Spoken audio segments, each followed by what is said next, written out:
আসসালামু আলাইকুম ভিউয়ার্স, কেমন আছেন সবাই? আশা করি আল্লাহর রহমতে সবাই ভালোই আছেন।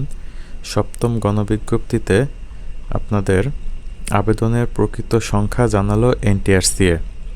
তো চলুন বিস্তারিত জেনে নেওয়া যাক। বেসরকারি স্কুল, কলেজ, মাদ্রাসা ও কারিগরি প্রতিষ্ঠানে ৬৭,০০০-এর বেশি শিক্ষক নিয়োগের আবেদন শেষ হয়েছে গত ১৭ই জানুয়ারি।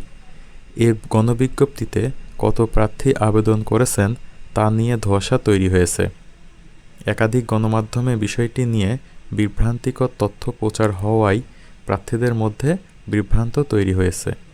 রবিবার ২৫ জানুয়ারি বিভ্রান্তি দূর করতে আমাদের সঙ্গে কথা বলেছেন বেসরকারি শিক্ষক নিবন্ধন ও প্রত্যয়ন কর্তৃপক্ষের এনটিআরসি-এর চেয়ারম্যান মোহাম্মদ আমিনুল ইসলামের সঙ্গে।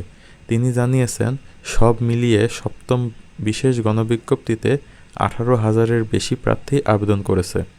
তো এ থেকে আমরা বুঝতে পারছি এখানে সর্বমোট ১৮,০০০-এর উপরে প্রার্থী আবেদন করেছে।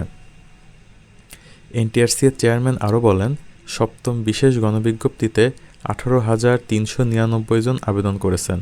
আবেদনকারীদের মধ্যে অনেক ইন্ডেক্সধারী শিক্ষক ছিলেন। তো এইখানে ইন্ডেক্সধারী বলতে যারা বিগত গণবিজ্ঞপ্তিতে চাকরি পেয়েছেন কিন্তু তাদের বেতন এখনও চালু হয়নি, তাদেরকে বোঝায়। তো চলুন দেখি, তাদের রোলগুলো আবেদনের পর ব্লক করা হয়েছে, ফলে আবেদন সংখ্যা আরও কমবে।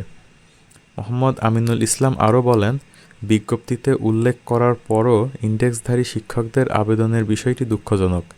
এছাড়া ষষ্ঠ গণবিজ্ঞপ্তিতে সুপারিশ পেলেও অনেকের ইন্ডেক্স না হওয়ায় তারাও আবেদন করেছিলেন।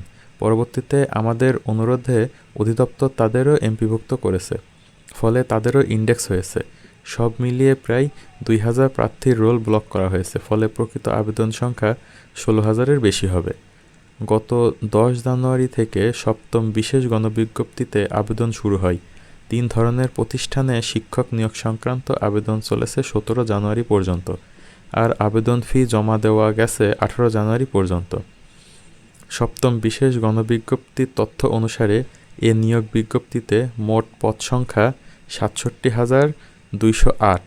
এর মধ্যে স্কুল ও কলেজে শূন্য পদের সংখ্যা ২৯,৫৭১, মাদ্রাসায় ৩৬,৮০৪ ও কারিগরিতে ৮৩৩টি পদ রয়েছে।